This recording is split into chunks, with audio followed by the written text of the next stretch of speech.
Здравейте! Аз съм Надя Рангелова, създател на Една жена, три роли. Първата общност в България, която подкрепя жената във всичките й роли.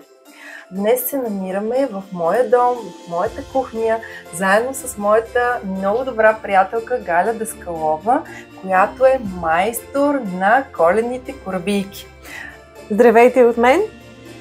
Тези корабийки съм ги научила не от моята баба, не от моята майка, а от голямата ми дъщеря Гергана Даскалова.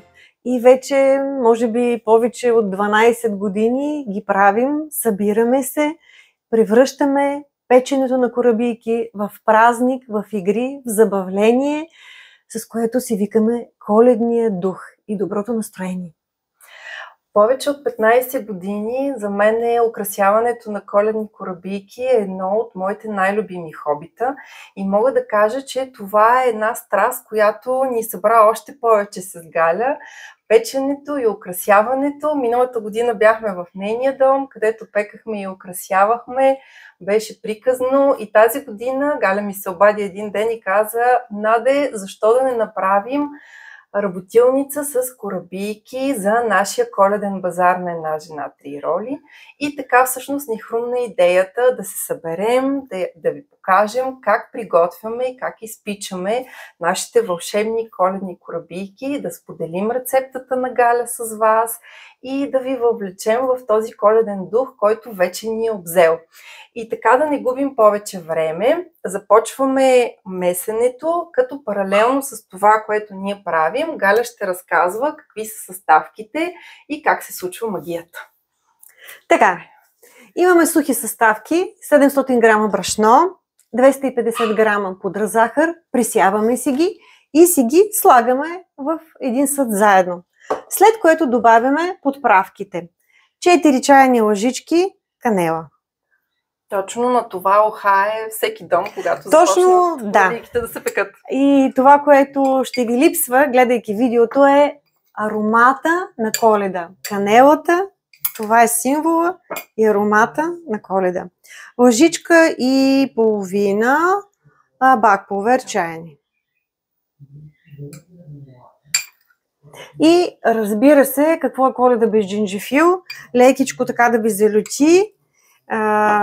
Една чайна лъжичка почти не се усеща. Ако обичате да ви е леко пеперливко, сложете си лъжичка и половина. Да, все пак са джинджифилови корабийки. Точно така. След което смесваме всички сухи съставки, да получим една хомогенна смес. Тя е леко отцветена с цвят на капучино. Че хубаво го каза. Не се бях сещала да направя това сравнение, но наистина така. На мен пък ми прилича на препечено брашно. Баба ми едно време припичаше брашното, като застройваше манджите. Така. И на бабината каша също ми замириса на мен. Каша. Да. Супер. Така, готови сме. Какво следва, Галя? Моята баба ме е учила като меся да си правя кладенче. Затова си изчиствам по средата сместа до дъно. Да се види дъното на тавичката. И вътре си счупвам 2 яйца. И аз тук ще ги оставям. И на още 2 яйца взимаме само белтъците, като грешка. Взимаме жълтъците, като отделяме белтъците и тези белтъци ги използваме след това да си направим айсинг. След като си изпечем корабийките, да си направим айсинг, с който да ги декорираме. Айсингът може да бъде оцветяван с сладкарска боя и съответно да получите цели картини от корабийките си. А на нашия базар, коледен базар, който ще се състои на 13 декември, можете да ни посетите и да откриете от нашите корабийки, оцветени, и да си закупите от тях, като средствата, които съберем по време на коледния базар, ще бъдат дарени за каузите на фондация Нощ на ангелите. Така че очакваме ви, можете да дойдете и с вашите семейства. Да, и така ще доставите радост на много хора, които имат нужда от нея. Да, точно така. Сега, Гале, преминаваме към течните съставки. Течните съставки, всъщност яйцата са част от тези съставки, а останалите две, това са 5 пълни супени лъжици мед и 125 грама или едно пакетче масло, което е било меко. За да може по-лесно да умесим тестото, сме загряли меда, това го е направила Надя предварително и вътре е сложено маслото, поради което имаме вече една хомогенна смес. Това улеснява изключително много и съкращава времето за умесване на тестото. След като сме изсипали в кладенчето меда и маслото, с ръка миксираме яйцата с меда и маслото, докато отново получим хомогенна смес. Това е любимия момент. Да, много е приятно на допир. И както моята баба ме е учила, започвате постепенно да вкарвате от брашното към центъра, където са течните съставки. Казвам постепенно, защото въпреки, че и в рецептата накрая ще ви дадем точните грамажи, от супена лъжица до супена лъжица има разлика, от яйце до яйце има разлика и плюс-минус 100 грама винаги си ги имаме, 100 грама брашно винаги си ги имаме на едно месене. Важно е да бъде нито много меко, нито много твърдо тестото. Регулирането на твърдостта става чрез постепенното вкарване на брашното и замесването. Ако не обичате да си цапате ръцете, може да го правите с бъркалка и само накрая да включите до умесването да бъде с ръце. Аз лично обожавам момента, в който под ръцете ми се образува бъдещия хляб. Точно това е хляб. Това е незаменимо чувство, което всяка жена трябва да изпита според мен по Коледа. Да, и да научи, научи децата си. Да. Моите и трите деца са месили корабийки, двете дъщери и сина ми и това е оставило отпечатък и направило детските им спомени красиви. Така е, моето тесто вече започва да се оформя. Да. И аз имам чувството, че от брашното може да остане, ама ще видим. Напълно възможно е. Когато съм почти готова, отиваме на плов. Точно така. Да.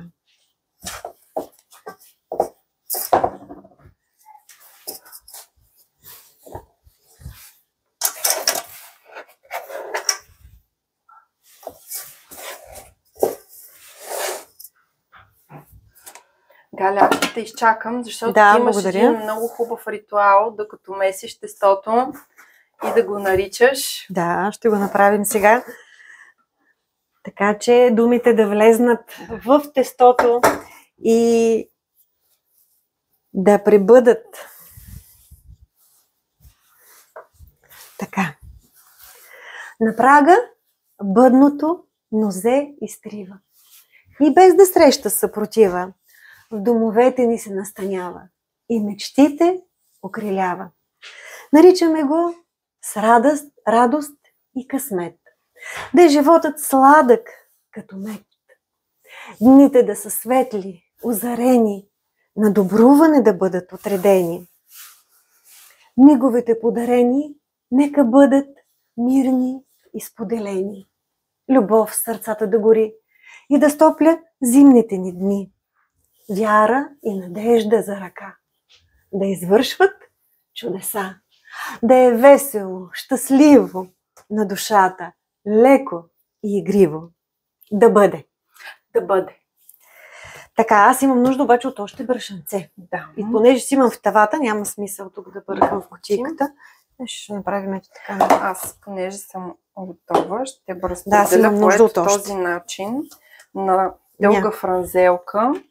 Това е моят начин да го разделям. Да. Ти можеш да покажеш нещо друго. Ти го действаш го съвсем професионално.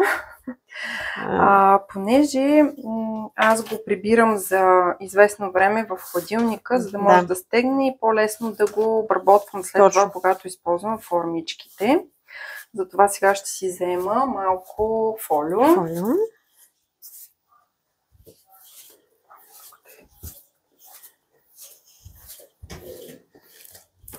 Тестото обича работливи ръце. Но тук нямате нужда да месите дълго.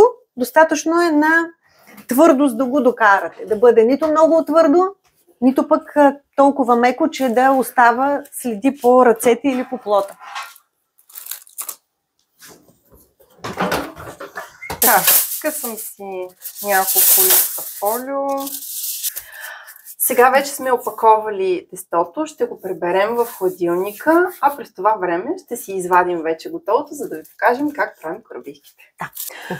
Гале, а какво правим с останалото брашно? Пак от моята баба знам, че такова брашно не се изхвърля. Думите са вкарани в него и нищо, че ни е останало. В случая посъветвах Надето да си го присеем, да се ползва за готвене, но може и нещо друго, което аз правя. Излизам и си го поставям в земята и ние имаме дворче, там където живеем моето семейство, като дар на майката земя и благодарност за това, че хляба излиза от нея. Колко хубаво! За първа година ще го направя така, но по твой съвет така ми е много милно, така че ще последвам съвета ти. Благодаря за тази идея. Оставям го на страна, ще се взема с това по-късно. Сега приготвяме тава за корабийките. Един от най-забавните моменти е избора на формички за корабийките. Гале, освен тази да я поставя тук за теб, аз ще се позиционирам тук. Добре. Ето слагам ти още така. две. Оформите си топчица с ръце. Тук сме приготвили пълна кошничка с формички, най-различни, всичките са само коледни. Гале, ще ни трябват по 8 броя от всяка формичка, за да има достатъчно за коледния ни базар и за работилничката. А колко формички имаме? Ами доста са. Уху! Доста са, така че може да се развихриш. Така, както казахме, тестото нито твърдо, нито меко. Ще стане ясно дали е в правилната степен на твърдост, когато започнем да изрязваме. Моето е меко. Още от сега го усещам, така че му добавям добавям още брашно. Защото ако е много меко, когато приместваме корабийките от работния плод в тавата, ще се развали формата и ще не се изкривят. А пък все пак ние нашите ще ги продаваме с благотворителна цел и хората трябва първо да си ги харесат с очи. Не е нужно само да са вкусни, трябва и да са красиви. През това време включваме фурната. Галя, аз пека на 180 градуса без обдухване. И аз така. Чудесно. Подготвяме. Колко дебело да си разточим кората? Да. Сега, в нашето семейство вкусовете ни към коледните корабийки са напълно противоположни. Една част ги обичаме тънки, препечени, а другата част ги обичаме дебели и съвсем леко запечени. Така че просто трябва да сте наясно със себе си какъв вид печиво предпочитате. Хрупкаво или не толкова. Освен това зависи колко много бройки искате да получите корабийки от една доза. Ако сте много народ, точете по-тънко и взимайте по-малки по размер формички. Интересна истината, аз когато ги отцветявам с айсинга плътно, предпочитам да са не толкова тънки. Да, за да не ти се чупят, нали? За да не ми се чупят, защото да започват да умекват от айсинга и е възможно да се изкриват. Така че можем да покажем по-близко на камерата. Ето, например. Аз си избрах за първа фигурка къщичката, защото какво е дом без аромат на канела? Страхотно. Аз пък ето този имейл, искам да покажа по-близо на камерата колко е дебеличка. Ето я.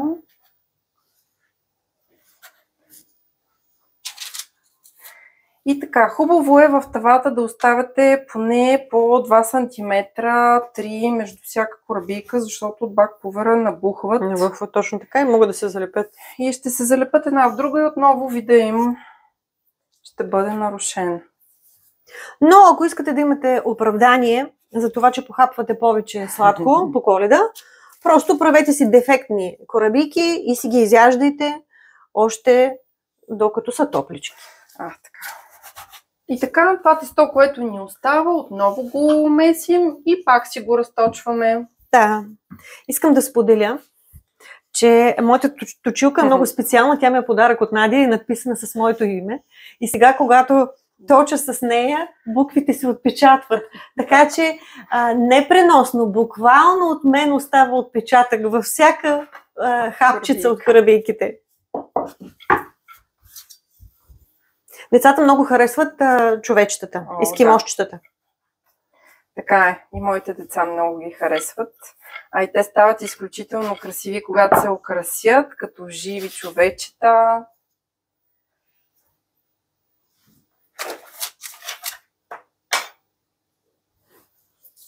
Разбира се, докато я вършите тази работа, е хубаво да поканите децата да вземат участие.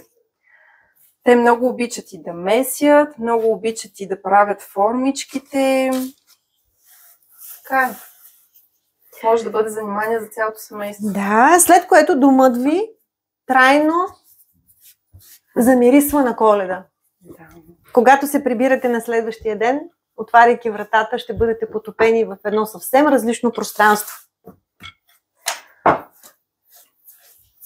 Както е много добра идея да си пуснете коледна музика. Всъщност аз винаги меся, каквото и да меся, дали са корабийки или хляб, винаги го правя с музика. Защото сякаш музиката помага думите да влизат по-лесно в тестото. Обикновено около 7 минути са напълно достатъчни да бъдат изпечени корабийките.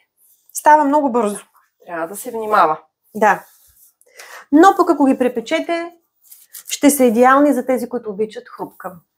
Аз понеже обичам да работя с малко по-големи количества тесто, не изчаквам да ми свърши предишния отрязък от него напълно, добавям си следващия, за да мога на едно разточване да изваждам по-голям брой корабийки.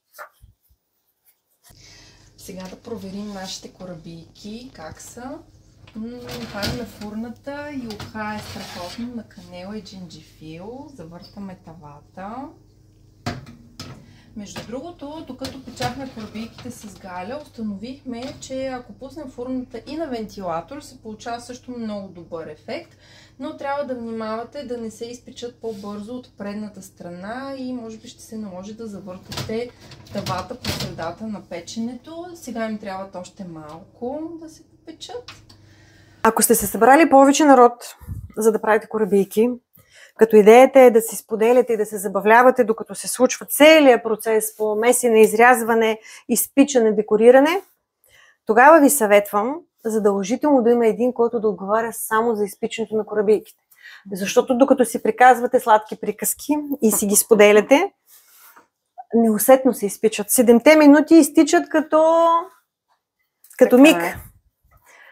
И друго да си има един човек, който да стои до печката, да поема тавите, да отговаря за изваждането на готовите корабийки, да ги изсипва в някакъв съд да се събират, като докато са топли, те се криват, също да знаете. Така че внимателно това да се случва. И така няма да има загуба на полезен материал. Първата ни доза корабийки вече е готова, изпечена. Сега това, което ще направим е ще оставим 2-3 минутки да поседат в тавата, а след това една по една внимателно ще ги извадим. Това, което правя аз е да ги поставям една върху друга, като следа формичките да са едни и същи, за да не се причупват по краищата, да се поддържат една друга. Така може да направите кулички от по няколко корабийки и да си спестите място в съда, в който ги нареждате.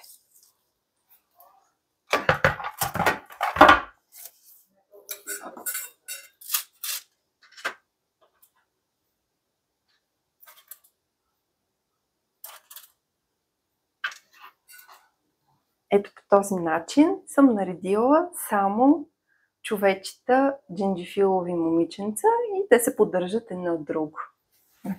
На нас ни остава да направим още 1-2 тави и сме към своя край на приготвянето на прекрасните корабийки на Галя. Така че може би е време да пристъпим към завършване на нашето видео специално за вас. за да повдигнем градуса на коледното настроение, задавам въпроса: какво е Коледа?